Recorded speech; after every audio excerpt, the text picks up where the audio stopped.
세상에 떠도는 기묘한 그 담대. 첫 번째 이야기. 여기로 오고 있다. 나쁜 짓을 하고 있다고는 생각하지 않는다.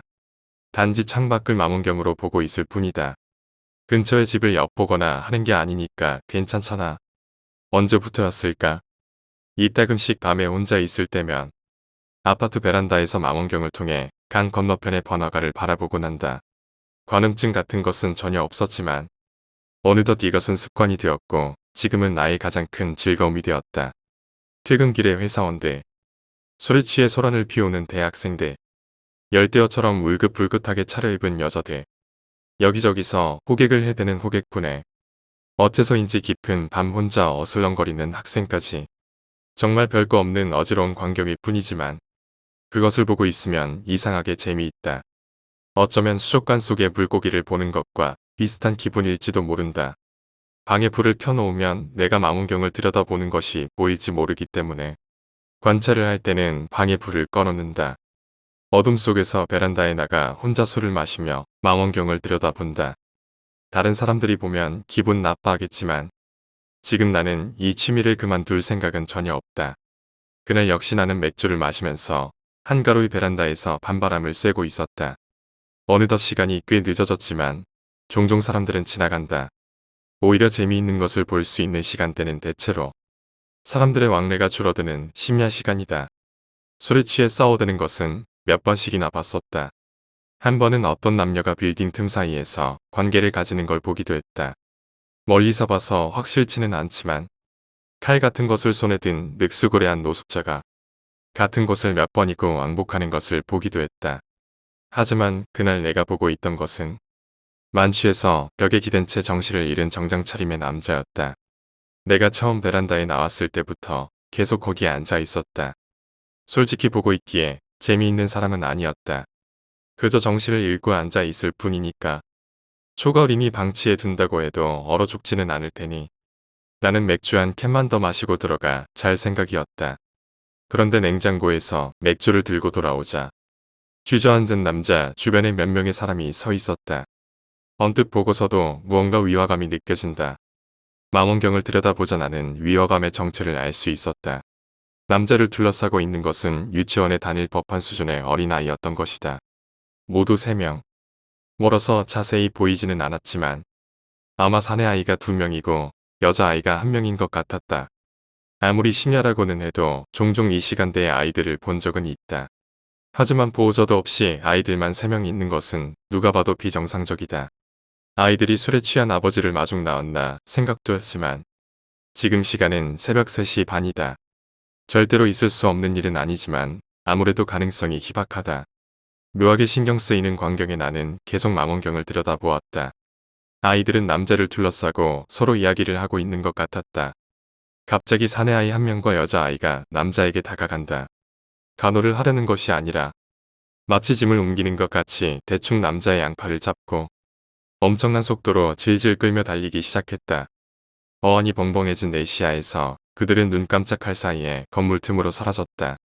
2명이라고 해도 그 나이대의 아이들이 어른을 그렇게 빠르게 끌고 갈 수 있을 리 없다. 아니, 성인이라고 해도 힘들 것이다. 마치 꿈이라도 꾸는 기분이었지만 망원경 너머로 꿈이 아니라는 듯 1명 남은 사내아이가 보인다. 아이는 방금 전까지 남자가 앉아있던 벽 앞에서 가로등 불빛을 받으며 가만히 서 있다. 반쯤 무의식적으로 나는 손을 들어 맥주 캔을 입가에 가져가 한숨에 다 마셨다. 입안에서 튀는 탄산의 감촉과 알코올의 맛, 코끝에 느껴지는 독특한 향기, 목을 미끄러져 넘어가는 차가운 액체의 느낌. 모두 꿈이라고 생각할 수 없을 정도로 현실적이었다. 나는 마음을 가다듬고 땀에 젖은 손으로 망원경을 다시 잡았다. 그리고 남아있는 아이의 얼굴이라도 확인하기 위해 눈을 댔다. 가로등 아래에는 어느새 또 3명의 아이가 모여있다. 그리고 3명 모두 이쪽을 보고 있다. 얼굴은 그림자가 져서 보이지 않지만 분명히 3명 모두 얼굴을 내 쪽으로 향하고 있다. 나는 겁에 질려 반사적으로 망원경에서 눈을 떼고 일어선다. 육안으로 보는 강 건너편 가로등 아래에는 아무것도 없었다. 어떻게 된 것인지 혼란에 빠져 다시 망원경에 눈을 댄다. 시야 한 구석에서 무엇인가가 움직인다. 그쪽으로 망원경을 옮기자 3명의 아이가 어느새 강을 건너와 있었다. 3명 모두 내 아파트 쪽으로 다가오고 있다. 걷는 모습이 어쩐지 기묘하다. 마치 사람의 가죽을 뒤집어 쓰고 사람인 척 움직이고 있는 것 같이 부자연스럽다. 그리고 오싹할 만큼 빠르다. 끼가 차가워지는 것 같은 초조함에 나는 망원경을 내버려 두고 방 안으로 들어왔다. 반사적으로 지갑만 들고 방에서 도망치려고 했을 때 귀에 익은 소리가 들려왔다. 아파트 정문이 닫히는 소리다. 문 앞에서 돌처럼 굳어버린 내 귀에 계단을 올라오는 여러 사람의 발소리와 마치 수많은 낙엽을 밟는 것 같은 기분 나쁜 소리가 울려 퍼진다. 그 소리는 조금씩 커져서 마침내 내 방 앞에서 멈췄다. 초인종이 울린다. 여기로 온다. 두 번째 이야기. 허풍쟁이 군대 선임. 제게는 허풍이 좀 심하지만 사람은 좋은 선임이 하나 있었습니다. 제 선임은 영적 능력이 있는 사람도 아니었고 귀신을 믿는 사람은 더더욱 아니었습니다. 그런데 군대에 오기 전 한 가지 기묘한 일을 겪은 적이 있었다고 합니다. 어느 날인가 강아지와 놀다가 자신의 방에서 자고 있는데 느낌이 좋지 않아 눈을 떴는데 몸이 움직이지가 않더랍니다. 가위에 눌린 것이었습니다.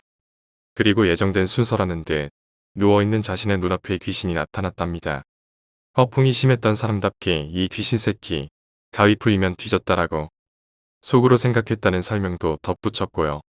그리고 얼마 뒤 가위가 풀리려고 하자 귀신이 아파트 창문을 넘어 아래로 도망갔다고 합니다. 그때 잡았어야 했는데 라는 허풍, 아니 아쉬운 탄식과 함께요. 그리고 다시 잠자리에 들기 위해 침대에 누웠는데 문득 강아지가 생각나 고개를 돌려봤는데 구석에 고개를 받고서 벌벌 떨고 있었답니다. 평소 장난과 허풍이 심하던 그 사람이 그 말을 하는 순간의 눈빛만큼은 진지한 정도를 넘어 공포감이 어려 있었습니다. 물론 역시나 마무리는 그 선임답게 이 개새끼가 주인이 괴로워하는데 도망을 쳐? 라며 강아지를 갈구는 것으로 마무리를 했답니다. 그 선임은 아직도 귀신을 믿거나 하는 사람은 아니지만 그때의 기분은 아직도 잊을 수 없다고 합니다. 세 번째 이야기, 백화양조. 당시 재벌까진 아니어도 상당한 유력 기업이었던 백화양조. 그 당시 고3이던 회장아들은 분산지역 여고생들의 선망의 대상이었는데 분산모 여고 3학년이던 미모의 여고생과 사귀고 상대적으로 가난했던 여고생 집안에선 고교생인 둘의 신부님에도 부잣집 서위를 만들기 위해 자신의 집에서 잠자리까지 제공하기도 했습니다. 상당한 미모의 소유자였던 그는 분산지역의 플레이보이들의 표적이었고 꾸준한 그들의 작업이 있었다고 합니다. 이것이 회장아들의 귀에 들어가고 혼내주려고 직원들이 모두 퇴근한 공장에 데려가 추궁하다가 목을 졸라 살인했다고 합니다. 여고생을 죽이고 겁이 난 회장아들은 그녀의 옷을 벗기고 자신 아버지 회사의 소주 공장의 숙성 탱크에 시체를 넣어버리지요. 시체가 발견되기까지 약 한 달 정도 백화소주는 사람 시체가 들어있는 상태로 출하되어 판매가 계속되었죠. 당시는 소주 판매의 프랜차이즈 제도가 엄격하게 적용되던 시절이라 전북 지역 사람들만 인간 소주를 먹게 되었지만 회장아들은 이후 재판장에서 단기 3년 장기 5년이라는 지금은 볼 수 없는 두 가지형을 받았는데 3년을 살았는지 5년을 살았는진 모르겠습니다. 이 사건이 보도되기 시작하면서 주간경향이라는 잡지사에서 심층 보도를 하였는데요. 백과양조 측에서 주간경향을 전량구매하여 소각 처리를 하자 주간경향 측에서는 또다시 대량 재판 발매하고 백과양조 측에서는 또 전량구매하다가 결국 모든 이에게 속속들이 알려지게 되어 백화양조는 쇠락의 길을 걸었습니다. 당시 인기작가였던 최인호, 한수산 같은 이들이 재벌 2세들의 못된 행동을 질타하는 글들을 언론에 기고하고 그랬지만 뭐 달라질 게 있었을까요? 좀 교묘해졌겠지요. 고3이던 회장아들도 벌써 30년이 지나 이젠 50줄에 접어들었을 텐데 지금은 무얼 하고 사는지 궁금합니다. 전북 군산에 본거지를 두고 있던 이 회사는 지금은 두산으로 인수합병되어 사라졌습니다. 네 번째 이야기, 6개의 관. 저는 운전병으로 복무하면서 파견을 다닐 일이 많았습니다. 그래서 타 부대 혹은 타 군에 관한 이야기를 들어볼 기회가 많았습니다. 이번 이야기는 특전사 부사관 출신의 어느 간부님이 해주신 이야기입니다. 내가 장교로 임관하기 전에 이야기인데 뉴스에 나온 적도 있는 이야기거든. 그때 상황을 설명해 주자면 행군 훈련을 했는데 그때가 한겨울이었어. 근데 날이 추운데 비가 내리고 있었단 말이지. 사람들이 다 지쳐 있는데 하필 행군 코스에 산이 있었단 말이야. 아무래도 날도 안 좋고 어두워지기까지 했으니 시간이 좀 더 걸리더라도 산을 우회해서 통과하자는 건의가 올라갔지만 받아들여지지 않았어. 대대장은 무슨 수를 써서라도 극복하라고 지시했었거든. 결국 어쩔 수 없이 산을 올라갔는데 산 중턱쯤 가니까 비가 진눈깨비로 바뀐 거야. 근데 거기서 일이 터져. 특전사 하나가 퍼져버렸거든. 움직일 수는 없고 그렇다고 이 많은 인원들이 그 사람 하나 기다리자고 여기 있을 수는 없으니 다른 인원 하나를 붙여놓고선 다시 데리러 오겠다는 말을 남기고는 그렇게 둘만 남기고 나머지는 먼저 출발한 거야. 그리고 정상 조금 못 미친 곳에서 진눈깨비가 완전히 눈으로 바뀌었는데 또 한 명이 퍼져버린 거야. 그래서 아까같이 다른 한 명을 붙여놓고선 돌아오겠다는 말과 함께 또 둘만 남기고 간 거야. 그리고 정상에 도착하니 아까와 같이 또 한 명이 퍼져서 아까 같이 다른 한 명과 같이 남겨놓고선 자신들은 마저 남은 행군 코스를 걸어갔지. 다행히도 내려가는 길은 빨랐고 오는 동안 퍼진 사람은 없었어. 그리고는 근처 마을의 초등학교에서 닭죽이랑 다른 간식 같은 걸 먹으며 휴식을 취하고 있는데 눈이 오더라고. 그 순간 다들 아차했지. 비가 오던 지상에서 눈이 내리기 시작했다는 건 산에는 더 많은 눈이 오고 있다는 소리니까.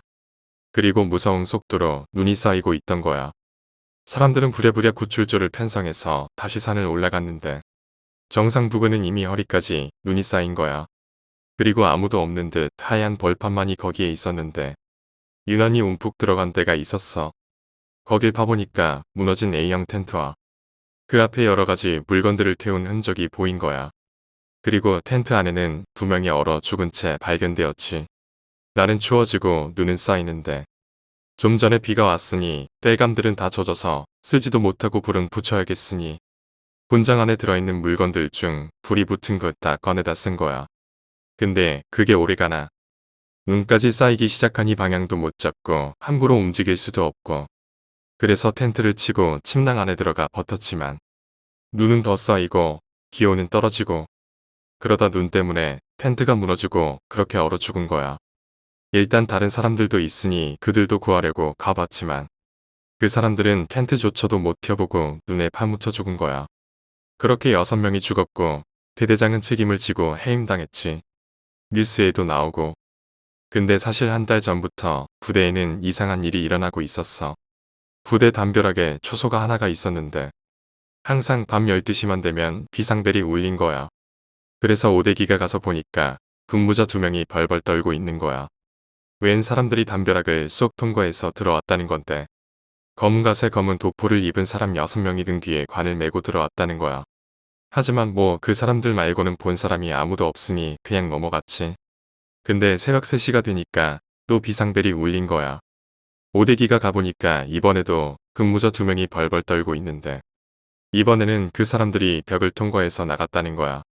근데 들어올 땐 관을 메고 오던 사람들이 관을 질질 끌고 나간 거야. 그 관에 뭔가가 들었다는 거지. 그런 광경이 훈련 한 달 전부터 훈련 전날까지 여러 근무자들에게 목격된 거지. 생각해보면 그 사람들 체력이 그렇게 나쁜 사람들도 아니었는데 훈련 중에 그렇게 죽을 거라고는 아무도 생각 못했었지. 아무튼 그 관 6개는 그 훈련 때 죽은 사람들을 데려가기 위해 준비된 거였다 이거지. 도대체 관을 메고 들어와서 끌고 나갔다는 그 6명의 정체는 무엇이었을까요? 그리고 체력이 좋은 편이었다는 그 특전사들은 왜 하필 그때와 맞물려 다른 전우 3명과 함께 비참하고 허무한 운명을 맞이한 걸까요? 아무튼 고된 훈련으로 유명을 달리한 그분들이 편히 쉬시길 바랍니다. 5번째 이야기. 중학교 3학년 때의 실업괴담. 졸업식을 얼마 안 남긴 어느 날 친구들과 술 한잔을 하기로 하고 인적이 드문 곳에서 만나기로 했다. 정확히는 온천공원의 대로 아래에 있는 벤치에서 만나서 동래구 쪽으로 넘어간다는 게 계획이었다. 아이들을 기다리는 동안 3m 뒤쯤에서 미친 듯이 탈춤을 추는 사람이 있었다. 하회탈을 쓰고 흰색 커다란 도포를 쓰고 빨리 감기라도 하듯 엄청난 속도로 추고 있었다. 그때 문제가 하나 왔다. 동래구 쪽으로 와서 정자 쪽에서 만나기로 하자는 것이었다. 나는 당연히 니들이 날 데려가라라는 식의 답장을 날렸다. 문자가 여러 통 오고 급기야 전화가 한 통 울렸다. 야, 네 근처에 춤추는 미친놈 있으니깐 다리 건너서 이리 오라고. 나는 뒤를 쓱 돌아봤다. 탈춤을 추는 사내는 1미터 가까이 다가와 있었다. 있긴 뭐가 있다 그래. 동네 말고 연산동 쪽에서 수육이나 먹자. 실랑이를 하던 중 사내는 내 바로 뒤에 섰고 도포에서 기다란 칼을 들고 뒤에서 춤추듯이 더 바짝 다가왔다. 아이 씨발. 미친. 이라는 친구들의 비명소리가 들렸고 징검다리 숲풀 쪽에 숨어있던 친구들은 단 한 명도 뒤돌아보지도 않은 채 엄청난 속도로 도망치는 걸 보며 하회탈이 말했다. 엄청 빠르네. 그러게. 하회탈을 벗은 친형은 겨울임에도 땀에 젖어 있었다. 의리 진짜 없네. 한 명도 안 남고 다 도망가냐. 가자. 우리는 자주 가는 뚫리는 술집으로 향했다. 문 앞에서 난 형의 개 뒷덜미가 잡힌 폼으로 누워 있었고 형은 탈을 벗지 않았다. 준비해둔 유화 물감으로 기념품으로 산 가짜검의 피도 연출했다. 장거리를 다녀와서 형과 나는 헉헉거리고 있었는데 애들은 비명을 지르고 난리가 났다. 형이 가면을 벗고 나야 새끼들아. 고개를 번쩍 들고 의리 없는 것들이 그 와중에 술 빨러 온 거 봐라. 정말 놀랍도록 잘 들어맞은 몰래 카메라였어. 아직도 가끔 친구들 만나면 형이 추던 춤 따라하는데 굉장히 세게 명치를 맞았어. 너무 많이 맞다 보니 생명의 위협을 느끼고 그만두려고